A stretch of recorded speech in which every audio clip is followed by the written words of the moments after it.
प्रिय छात्रों, आज पिछले वीडियो में हमने संधि की परिभाषा और उसके कुछ महत्वपूर्ण उदाहरण दिए थे आपको। उम्मीद है कि वो आपके लिए बहुत ज्ञानवर्धक हुआ होगा। इस वीडियो में मैं संधि के भेद के बारे में बताऊंगा। संधि के कौन कौन से भेद होते हैं और उनके क्या उदाहरण हैं और उनके क्या नियम हैं, इसके बारे में हम लोग चर्चा करेंगे। लेकिन चर्चा शुरू करने से पहले यदि आप चैनल पर नए हैं तो हमारे इस doctor Umesh Hindi academy channel को सब्सक्राइब करें। अच्छा लगेगा तो लाइक और दोस्तों में शेयर ज़रूर करिएगा। तो आइए हम लोग शुरू करते हैं। एक वाक्य में संधि किसे कहते हैं? तो दो वर्णों के मेल से जो विकार उत्पन्न होता है उसे हम लोग संधि कहते हैं। विद्या जोड़ आले विद्यालय, पुस्तक जोड़ आले पुस्तकालय। अब आते हैं संधि के भेद पर। संधि के 3 भेद बताए गए हैं। पहला स्वर संधि, दूसरा व्यंजन संधि और तीसरा विसर्ग संधि। एकदम ध्यान से देखिए, स्वर संधि, व्यंजन संधि, विसर्ग संधि। अब नंबर 1 है स्वर संधि। स्वर संधि पर आइए। स्वर संधि किसे कहते हैं? स्वर के साथ स्वर के मेल से जो विकार उत्पन्न होता है उसे हम स्वर संधि कहते हैं। स्वर के साथ स्वर के मेल को, स्वर के साथ स्वर, यहाँ छूट गया है स्वर, स्वर के मेल से जो विकार उत्पन्न होता है उसे ही हम स्वर संधि कहते हैं। जैसे पत्र जोड़ आलय, पत्र पत्रालय, हिम जोड़ आलय, हिमालय। यहाँ आप देख रहे हैं पत्र शब्द के त्र का उसमें अ छिपा हुआ है, स्वर वर्ण है, और आलय शब्द के आ का जो स्वर वर्ण है वो मिल गया है। ये दोनों वर्ण स्वर वर्ण हैं, इसलिए इनके बीच की संधि को स्वर संधि हम लोग कहते हैं। समझ गए? स्वर के साथ स्वर वर्ण, स्वर वही वर्ण में आप हम पढ़ाए हैं कि वर्ण में स्वर वर्ण किसे कहते हैं? वैसे वर्ण जिनका उच्चारण बिना किसी दूसरे वर्ण के सहायता के हो। अ, आ, ई, उ, री, ए, ऐ, ओ, औ। ये स्वर है 11, इनकी संख्या 11 है। तो इनके बीच की जो संधि होती है ना, उसे हम लोग स्वर संधि कहते हैं। इतनी बात समझ गए? स्वर संधि के 5 प्रकार होते हैं। स्वर संधि के भी 5 प्रकार होते हैं। पहला है, अब इसको हटाइए, दीर्घ संधि। दूसरा है गुण संधि। तीसरा है यन संधि। चौथा है वृद्धि संधि। 5वां अयादि संधि। स्वर संधि 5 प्रकार के होते हैं। दीर्घ संधि, गुण संधि, यन संधि, वृद्धि संधि और अयादि संधि। इसके बारे में भी थोड़ी जानकारी रखनी चाहिए। ध्यान दीजिए, दीर्घ संधि किसे कहते हैं? 2 सवर्ण स्वर मिलकर सवर्ण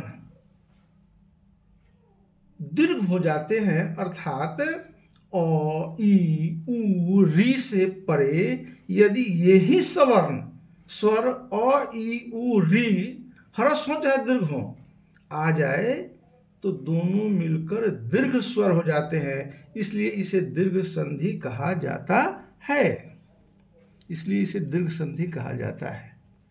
ये दोनों मिलकर दीर्घ हो जाते हैं। जैसे अन्न जोड़ अभाव, अन्न जोड़ अभाव, अन्ना भाव, अन्न जोड़ अभाव, अन्ना भाव।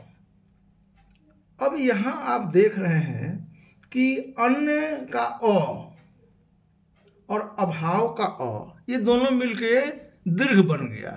डबल, तो आकार हो गया, इसलिए इसको दीर्घ संधि कहते हैं। दूसरा, मत जोड़ अनुसार, मतानुसार, मत जोड़ अनुसार, मता अनुसार। तो यहाँ पर भी आप देख रहे हैं कि ये दो मिल करके सवर्ण अ और अ मिल करके क्या बन जा रहे हैं? आ बन जा रहे हैं। दूसरा है गुण संधि। गुण संधि के बारे में भी थोड़ी जानकारी होनी चाहिए। गुण संधि में क्या होता है? गुण संधि में यदि अ आ के बाद ई या दीर्घ ई, उ या दीर्घ उ अथवा री आ जाए तो क्रमशः ए ओ और अर हो जाते हैं। जैसे भारत जोड़ इंदु, भारतेंदु। तो का अ और ई का ई मिल गया, ए बन गया, भारतेंदु बन गया। वीर जोड़ इंद्र, वीरेंद्र बन गया। समझ रहे हैं आप? तीसरा संधि है यन संधि। यन संधि के बारे में भी जानकारी रखनी चाहिए। यदि ई या उ अथवा री के बाद कोई भिन्न स्वर आवे तो ई का य, उ का व और री का र हो जाता है। यह यन संधि कहलाता है। जैसे अति जोड़ अधिक, अत्यधिक। यदि जोड़ अपि, यद्यपि। अति जोड़ अंत, अत्यंत। समझ रहे हैं? चौथा क्या है? चौथा वृद्धि संधि। इसमें क्या होता है? ध्यान से सुनिएगा। यदि अ अथवा आ के बाद ए या ए आ जाए तो दोनों मिलकर ए अथवा ओ हो जाता, आवे तो दोनों मिलकर ओ हो जाता है। जैसे अ जोड़ ए, एक जोड़ एक, एकैक। आ और ओ मिलके ओ बन जाता है। जैसे दंत जोड़ ओष्ठ, दंतुष्ट। और पांचवा इसका भेद है अयादि संधि। इसमें यदि ए ओ के बाद कोई भिन्न स्वर आ जाए तो ए का ए और आय का ओ या औ तथा औ का आओ हो जाता है। उदाहरण से समझ लीजिए। ने जोड़ अयन, नयन। नय जोड़ अक, नायक। अब दूसरा है व्यंजन संधि। वीडियो थोड़ा लंबा हो रहा है, अच्छा लगेगा तो लाइक करिएगा। अब व्यंजन संधि किसे कहते हैं? व्यंजन का स्वर से अथवा व्यंजन का व्यंजन के मेल से जो विकार उत्पन्न होता है उसे हम व्यंजन संधि कहते हैं। जैसे जगत, तो में हलंत है, देखिएगा। जगत जोड़ नाथ, ये व्यंजन हो गया, जगन्नाथ। उत जोड़ ज्वल, इसका अ हट गया तो ये व्यंजन हो गया, उज्ज्वल। व्यंजन संधि के भी कुछ नियम है, वीडियो लंबा हो रहा है, बाद में समझाएंगे इसको। तीसरा भेद है विसर्ग संधि। विसर्ग माने ये बिंदी, अह का ये सिंबल है, आप लोग समझ रहे हैं। विसर्ग के साथ स्वर अथवा व्यंजन वर्ण के मेल से जो विकार उत्पन्न होता है उसे विसर्ग संधि कहते हैं। जैसे यहाँ उदाहरण देखिए। मनः जोड़ हर, मनोहर। अधः जोड़ गति, अधोगति। निह जोड़ कलंक, निष्कलंक। दुह जोड़ कर्म, दुष्कर्म। इसमें देखिए आप हलंत है, सब विसर्ग है। विसर्ग का स्वर से अथवा व्यंजन से मेल हो रहा है और विकार उत्पन्न हो रहा है। तो आशा है संधि के भेद आपको समझ में जरूर आया होगा।